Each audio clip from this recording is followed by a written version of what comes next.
لفظ کل قرآن پاک میں آیا ہے 332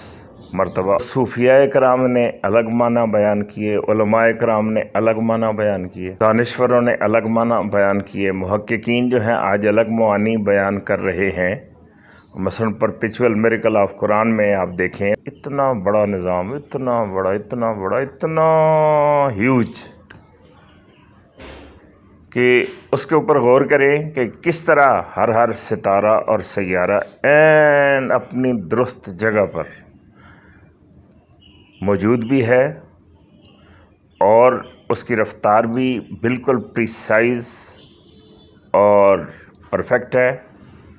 اور اس کی گردش بھی بالکل طے شدہ ہے۔ چھوٹی سی ترمیم کے ساتھ میں اپنے صحافی بھائیوں کی نظر شیئر کر رہا ہوں کہ جنہیں ہم کہہ نہیں سکتے، جنہیں تم لکھ نہیں سکتے، وہی باتیں ہیں کہنے کی، وہی باتیں ہیں سننے کی۔ انہوں نے اصول یہ بنایا ہوا ہے کہ جس کا کیلیبر بڑا ہوتا ہے نا، اس کی بات بھی بڑی ہوتی ہے۔ بادشاہوں کی بات باتوں کی بادشاہ ہوتی ہے، تو جو بادشاہوں کا بادشاہ ہے اس کی بات اس قابل بے شک ہوتی ہے کہ وہ چھا جاتی ہے، چھا جانے کی حیثیت رکھتی ہے، اور اس کو چھاپو، لکھو، بتاؤ نہ بتاؤ، اس سے فرق نہیں پڑتا، ہونا وہی ہے جو اللہ تعالیٰ نے فرما دیا ہے۔ بات وہی ہے کہ جس میں کوئی بات ہو اور وہ بات پروردگار عالم کی بات ہے اور پروردگار عالم کے حبیب صلی اللہ علیہ وآلہ وسلم کی بات ہے۔ محمد حامد مدح خدا بس، کہ اللہ تعالیٰ کی تعریف کرنے کے لیے محمد صلی اللہ علیہ وآلہ وسلم کی ذات کافی ہے، بس ہے، اور خدا مداح شان مصطفیٰ بس، اور نبی پاک صلی اللہ علیہ وآلہ وسلم کی تعریف کرنے کے لیے اللہ تعالیٰ کی ذات کافی ہے۔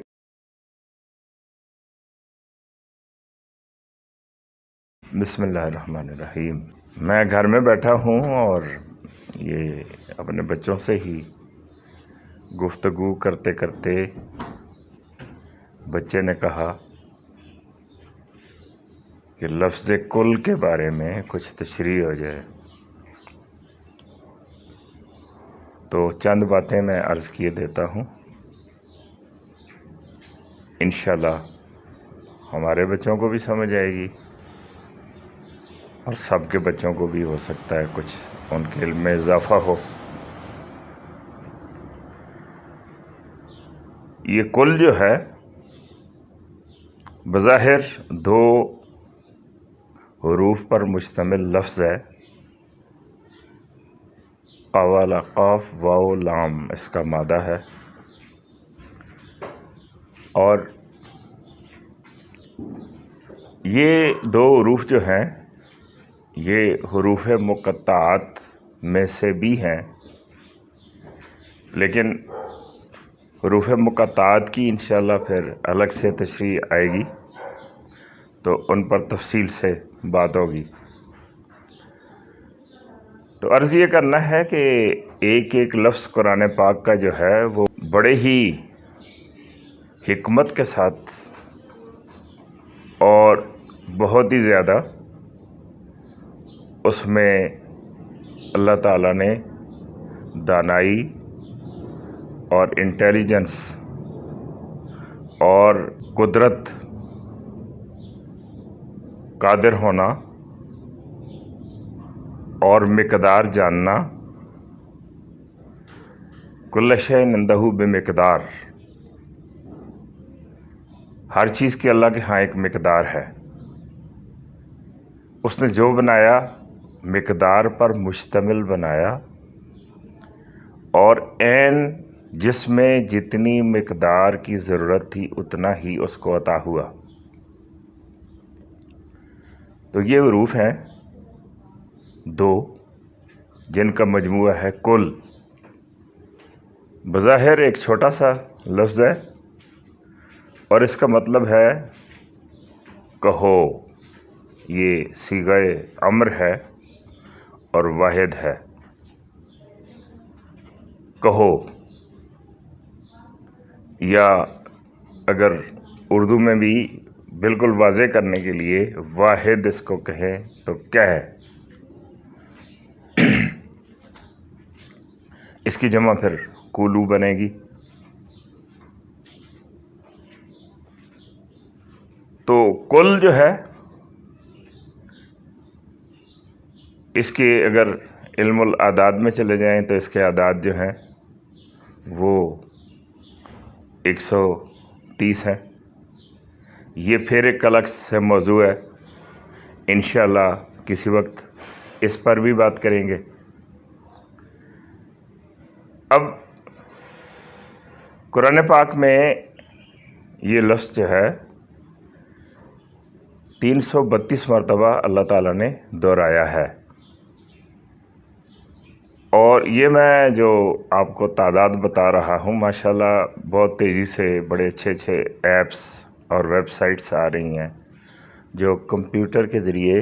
آپ کو نتائج نکال کے دیتی ہیں اور بتاتی ہیں کہ کون سی آیت، کون سا لفظ کدھر کدھر آیا، کدھر کدھر موجود ہے، اس کے تکرارات، مکررات کدھر کدھر ہیں. بہت کام ہوا، نجم القرآن، نجوم الفرقان، مرۃ القرآن اور ان گنت کتاب سے ہوتے ہوتے تو ہم آج یہ کمپیوٹر تک آ گئے. لیکن یہ قرآن پاک کے الفاظ اور ان سے متعلقہ آیات پر جتنا دقیق کام میں نے دیکھا ہے محمد فؤاد عبد الباقی کا، میں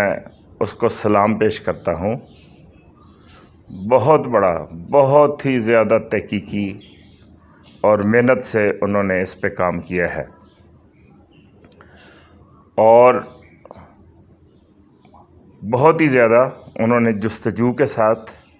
یہ کوشش کی ہے کہ یہ جب مختلف فہرست میں جوڑ رہا ہوں، اکٹھی کر رہا ہوں تو اس میں کوئی کمی بیشی نہ رہ جائے. ان کے ہاں بھی محترم والد صاحب حضرت سید محمد اسماعیل شاہ صاحب کاظمی رحمۃ اللہ علیہ، آپ نے نظر ثانی کی کہ اس نظر سے، اس خیال سے کہ اس کو دیکھتے ہیں کہ عبد الباقی صاحب نے کتنا اچھا کام کیا. ماشاءاللہ قرآن پاک پہ والد صاحب کی کافی نظر تھی، اور انہوں نے میرا خیال ہے پورے یہ لاکھوں آیات میں سے صرف 12-13 جو ہے نا وہ ایسی چیزیں، ایسی آیات نکالی تھی جو مس ہو گئی تھیں، لکھنا بھول گئے اور یا ان سے رہ گئیں محمد فؤاد عبد الباقی صاحب سے. تو اب یہ لاکھوں آیات جب میں نے کہا ہے تو یہ پھر جملہ معترضانہ بن جائے، کیونکہ قرآن پاک میں تو 6000 سے کچھ زیادہ آیتیں ہیں کل. تو چونکہ یہاں مکررات کی بات ہو رہی ہے، ایک آیت کو کئی دفعہ لکھا گیا ہے، اس لیے انہوں نے اپنی کتاب میں لاکھوں دفعہ آیات کو لکھا، اور بہت بڑا کام ہے. تو انہوں نے اس کی جو تعداد بتائی ہے، لفظ کل قرآن پاک میں آیا ہے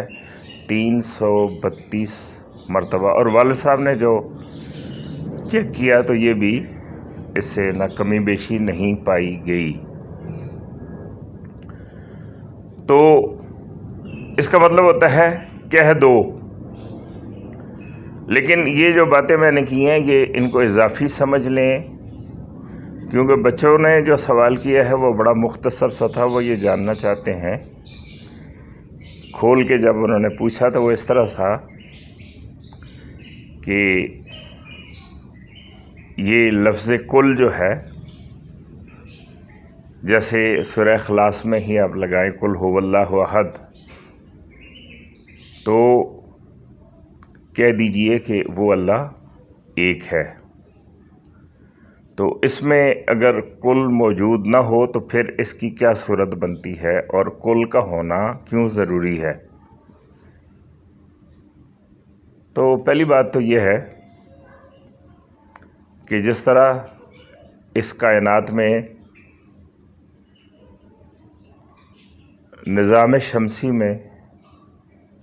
اللہ نے خود اس کی مثال دی قرآن پاک کے ساتھ ملا کے، فلا اقسم بمواقع النجوم، تو مواقع النجوم کی اللہ تعالیٰ نے قسم کھائی، اور نظام شمسی یعنی اتنا بڑا نظام، اتنا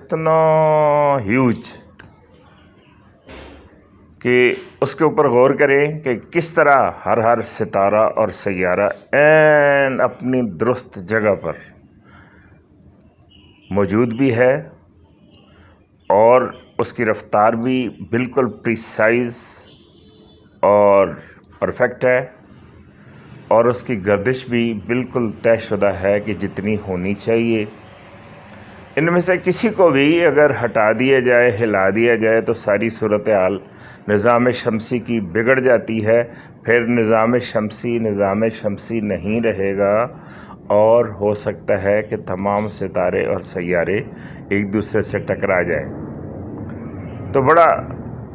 حیرت انگیز نظام ہے۔ اس سے اللہ تعالیٰ نے قرآن پاک کی مثال دی کہ یہاں جس طرح وہاں ستاروں اور سیاروں کا نظام ہے، اور اس میں سر منہ بھی کوئی غلطی موجود نہیں ہے، بال برابر بھی غلطی نہیں ہے، اسی طرح سے قرآن پاک میں اللہ تعالیٰ نے جو الفاظ رکھے ہیں وہ بالکل عین اس جگہ پر ٹھیک لفظ موجود ہے جہاں ہونا چاہیے۔ اس لیے سادہ ترین بات تو یہ ہے کہ کل کے بغیر قرآن نہیں رہے گا، اس لیے جہاں یہ کل آیا ہے اس کو کل اس کی ضرورت تھی۔ اب یہ اگلا سوال ہے کہ کیا ضرورت، کیونکہ یہ ایک بڑے مشہور آدمی نے بھی لکھا تھا، تو چونکہ ذرا بات اچھی نہیں انہوں نے کی، اس لیے میں ان کا نام نہیں لے رہا، کہ قرآن پاک میں ہمیں اصلاح کر لینی چاہیے کہ کل تو رسول اللہ صلی اللہ علیہ وسلم کے لیے جب آیا ہے کہ آپ کہیں، تو آپ نے جب کہہ دیا تو قرآن تو وہ ہوا جو ہمارے لیے آپ نے کہہ دیا، تو اب کل کو بیچ میں سے نکال دیں تو کیا فرق پڑتا ہے؟ تو جناب یہ لفظ کل جو ہے یہ اتنی سادہ بات نہیں ہے۔ پہلی چیز یہ ہے کہ اب مختلف پیراڈائم سے، مختلف پرسپیکٹیو سے میں کوشش کروں گا کہ بات اپنی سمجھا سکوں۔ پہلی بات یہ ہے کہ لفظ کل دلالت کر رہا ہے اس بات پر کہ اللہ تعالیٰ نے جو یہ وعدہ فرمایا تھا، انا نحن نزلنا الذکر و انا لہ لحافظون، کہ ہم نے ہی اس ذکر کو نازل فرمایا اور ہم ہی اس کی حفاظت کریں گے۔ اللہ تعالیٰ نے اپنا وہ وعدہ پورا فرمایا، اور من و ان جتنا اور جس قدر اور جیسے قرآن پاک نازل ہوا تھا اتنا ہی ہم تک پہنچا۔ دوسری بات، یہ ایک تائید ہے، ثبوت ہے، شہادت ہے نبی پاک صلی اللہ علیہ وآلہ وسلم کی ایمانداری پر، آپ کی شہادت ہے اللہ تعالیٰ کی طرف سے، اور یہ قرآن پاک کی شہادت ہے کہ اگر آپ نے اللہ کے کلام میں سے کوئی لفظ غیر ضروری اگر سمجھا ہوتا تو پھر لفظ کل آپ نہ لکھتے۔ تو جو لفظ بالکل آپ کے لیے آیا تھا اور حکم تھا، آپ نے قرآن پاک کو اسی حکمی انداز میں ہم تک پہنچا کر اس بات کا ثبوت پیش کیا کہ آپ نے مکمل طور پہ جو فریضہ تھا منتقل کرنے کا اللہ کا کلام انسانوں تک، اس کو کما حقہ ادا فرمایا۔ اور کیوں نہ فرماتے کہ یہ ایک ایسی ذات ہیں کہ جن کے دشمن بھی آپ کو صادق اور امین کہتے تھے۔ اور صادق کا مطلب ہوتا ہے قول کا سچا، جو بات سچی کرتا ہو، اور امین کا مطلب ہوتا ہے جو عمل کا سچا ہو۔ تو آپ قول کے بھی سچے تھے اور عمل کے بھی سچے تھے، اس لیے آپ کے دشمن بھی آپ کو صادق اور امین کہتے تھے۔ اور یہ لفظ کل جو ہے یہ دلالت کرتا ہے اس بات پر کہ نبی پاک صلی اللہ علیہ وسلم نے قرآن پاک کی ہم تک جو رسائی ہے اس کو پوری دیانتداری سے ادا فرمایا، اور اس طرح سے آپ نے حق رسالت ادا فرمایا۔ اس سے اگلی بات کہ اگرچہ یہ ذمہ داری اللہ تعالیٰ نے لی تھی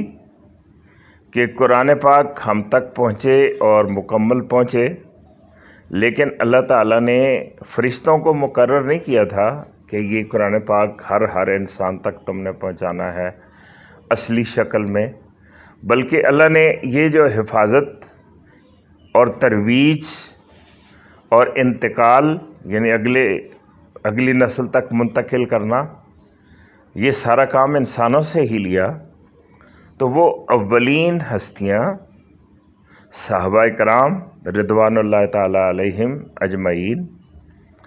یہ ان کی بھی محنت اور دانش اور دیانت پر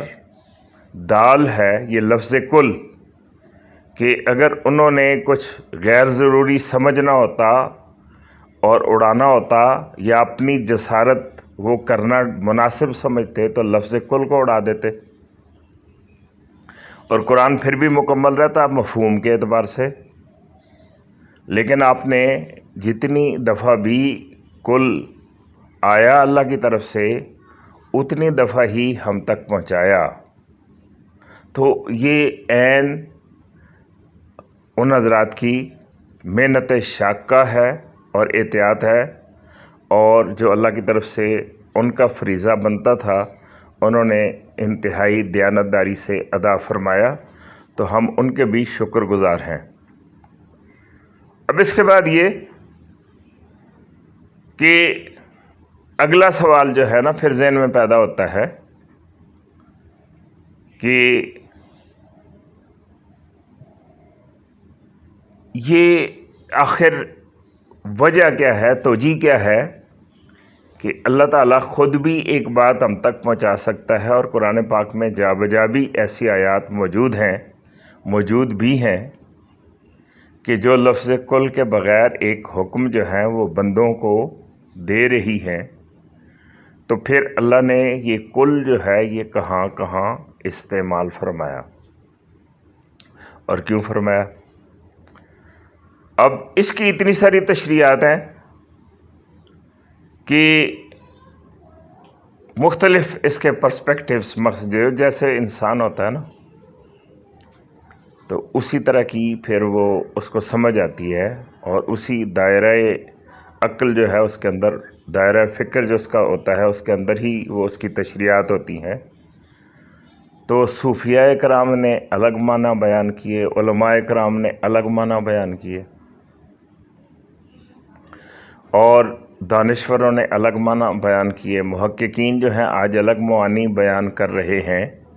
مثلا پرپیچول میریکل آف قرآن میں آپ دیکھیں تو آپ کا پتہ چلے گا کہ اگر کل ہٹا دیے جائیں تو پورا سٹرکچر جو میتھمیٹیکل سٹرکچر ہے قرآن مجید کا وہ سارا خراب ہو جاتا ہے۔ تو پہلی بات یہ کہ کل کا مطلب ہے کہو، اور جو کہا جاتا ہے وہ قول ہوتا ہے، اور قول جو ہوتا ہے اس کا سٹیٹس محتاج ہوتا ہے قائل کا، قائل کے کیلیبر کا۔ کہ جو کہنے والا ہے وہ جتنا بڑا ہوگا قول بھی اتنا آٹومیٹیکلی بڑا ہو جائے گا۔ یہ بات تھی جو بچپن میں مجھے سمجھ نہیں آتی تھی کہ میں نیوز پیپر دیکھتا تھا تو انتہائی غیر اہم سی باتیں ہیڈ لائنز بنی ہوتی تھیں، تو میں سوچتا تھا کہ یہ کیا بات ہوئی کہ صدر پاکستان ایک دن کے لیے لاہور تشریف لا رہے ہیں۔ بھائی وہ جو بھی تھا وہ پہلے بھی ادھر ہی تھا پاکستان میں، اب بھی پاکستان میں، تو ادھر آ کے کیا گول کھلائے گا یہ بتاؤ، پھر تو خبر بنے گی۔ لیکن وہ لاہور میں تشریف لا رہے ہیں۔ پھر انہوں نے فرمایا، تو جو وہ فرماتے تھے نا، عام طور پہ آج بھی آپ دیکھ لیں اخبارات اور جو میڈیا ہے وہ جو نشر کرتا ہے کہ فلاں نے یہ کہا، اس کے مقابلے میں اسی ملک میں ان گنت غیر معروف لوگ اتنی خوبصورت اور اچھی باتیں بتا رہے ہوتے ہیں کہ ایک ایک بات سونے سے لکھنے کے قابل ہوتی ہے، تو نہ ان کو کوئی سمجھتا ہے، نہ سوچتا ہے، نہ دیکھتا ہے۔ وہ شاعر نے کہا، جنہیں ہم کہہ نہیں سکتے، جنہیں تم لکھ نہیں سکتے، وہی باتیں ہیں کہنے کی، وہی باتیں ہیں لکھنے کی۔ یہ خصوصی طور پہ چھوٹی سی ترمیم کے ساتھ میں اپنے صحافی بھائیوں کی نظر شیئر کر رہا ہوں کہ جنہیں ہم کہہ نہیں سکتے، جنہیں تم لکھ نہیں سکتے، وہی باتیں ہیں کہنے کی، وہی باتیں ہیں سننے کی۔ تو اب بات یہ ہے کہ جب مجھے بتایا گیا کہ وہ باتیں جو بڑی اچھی ہمیں لگتی ہیں اور لوگ آس پاس ہمارے کر رہے ہوتے ہیں اور وہ بڑی بڑی باتیں ہوتی ہیں، اور جو مقامی علاقائی تجزیہ نگار ہمارے اور غیر معروف لوگ اتنے بڑے جو تجزیے پیش کر رہے ہوتے ہیں، اس کو کوئی لفٹ نہیں ہے، لیکن فلاں نے یہ کہا جس کا مقصد ہی کوئی نہیں ہے۔ تو یہ اخبار کیا کرتے ہیں، میڈیا، یہ اس وقت چونکہ اخبار ہی میڈیا تھا، زیادہ جو بڑا تھا، مشہور تھا عوام میں، اور جہاں تک رسائی تھی عوام کی، ٹی وی ہوتے تھے لیکن بہت کم لوگوں کے پاس تھے۔ تو یہ بات بڑی حیرت انگیز تھی۔ تو جب مجھے پتہ چلا کہ بندہ جس کا کیلیبر بڑا، یہ انہوں نے اصول یہ بنایا ہوا ہے کہ جس کا کیلیبر بڑا ہوتا ہے نا، اس کی بات بھی بڑی ہوتی ہے اور اس کو اہمیت دینی ہے۔ تو جب میں نے پوچھا تھا بڑوں سے تو انہوں نے یہ بتایا تھا کہ میرا سوال یہ تھا کہ یہ کیا، جن باتوں کا مطلب بھی کیوں نہیں ہوتا ان کو ہیڈ لائن بنا دیتے ہیں۔ تو مجھے بتایا گیا تھا کہ یہ جو قائل ہے اس کا کیلیبر بڑا ہے، اس لیے اس کی بات کو، اس کا سٹیٹس بڑا سمجھا گیا ہے اور اس کو لیڈ بنایا گیا یا ہیڈ لائن بنایا گیا ہے۔ اسی سے پھر میرے ذہن میں پھر اگلا سوال پیدا ہوا کہ جو ملک کا بادشاہ ہے، اگر اس کی بات ہیڈ لائن بنتی ہے تو اسی اصول کو ہی اگر سچ اور حق مان لیا جائے تو سب سے بڑی بات جو ہے وہ تو پھر پروردگار عالم کی ہوتی ہے۔ وہ کیوں نہیں ہیڈ لائن بناتے؟ جو پوری دنیا کا بادشاہ ہے اور جو مستقل بادشاہ ہے، یہ آنے جانے والے کبھی اور کبھی کو اور، تو یہ جو ہے ان کی باتوں کو اہمیت ملتی ہے۔ تو اللہ تعالیٰ کی بات جو ہے، کلام الملک، کلام الملوک، ملک الکلام، بادشاہوں کی بات باتوں کی بادشاہ ہوتی ہے۔ تو جو بادشاہوں کا بادشاہ ہے اس کی بات اس قابل بے شک ہوتی ہے کہ وہ چھا جاتی ہے، چھا جانے کی حیثیت رکھتی ہے، اور اس کو چھاپو، لکھو، بتاؤ نہ بتاؤ، اس سے فرق نہیں پڑتا، ہونا وہی ہے جو اللہ تعالیٰ نے فرما دیا ہے۔ اس لیے کہ قائل جب اللہ تعالیٰ ہے یا اللہ کے رسول ہیں تو کائنات میں اس سے بڑی بات کوئی نہیں ہو سکتی ہے. لیکن انسان ہے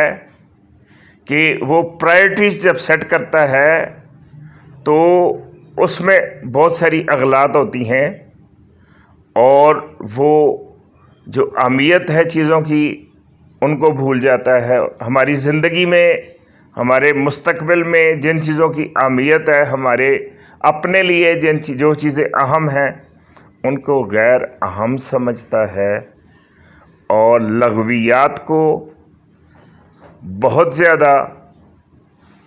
ہماری پوری دنیا میں عمل دخل حاصل ہے، اور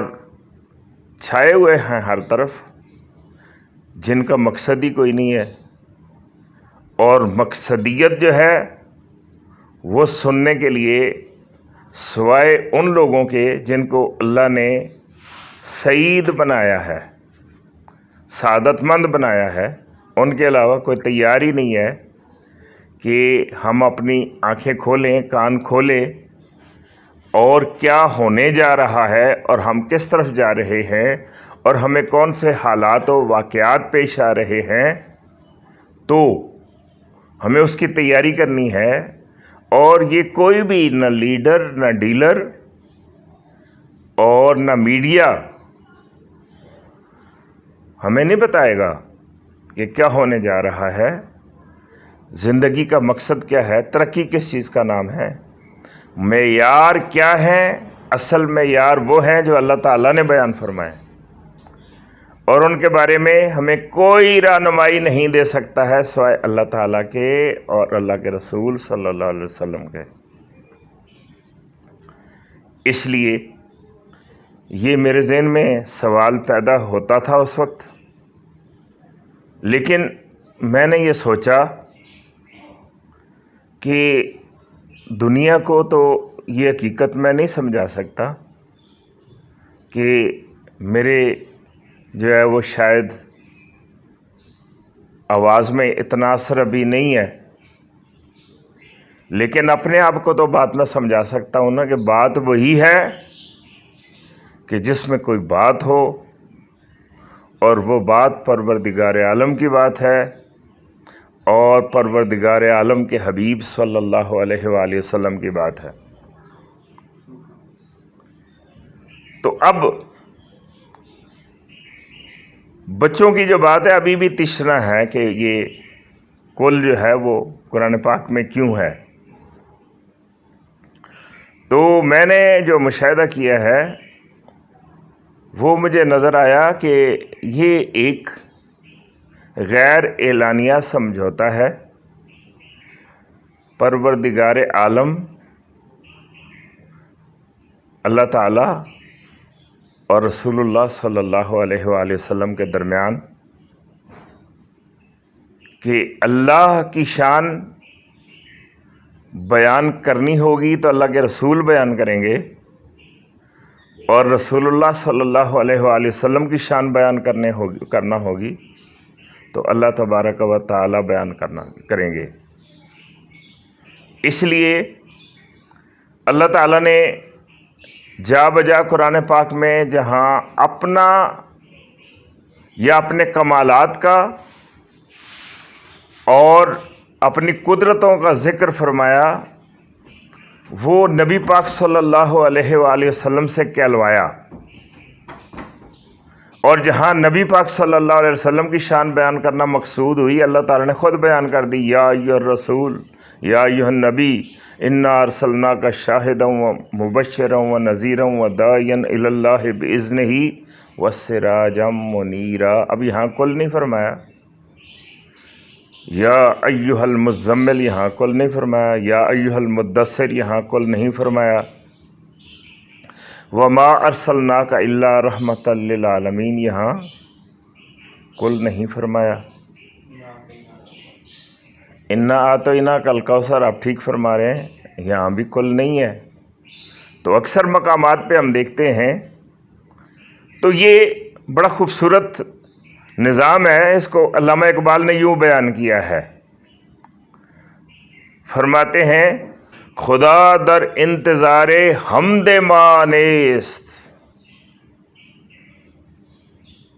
اللہ تعالیٰ کو ہماری تعریف کا انتظار نہیں ہے۔ محمد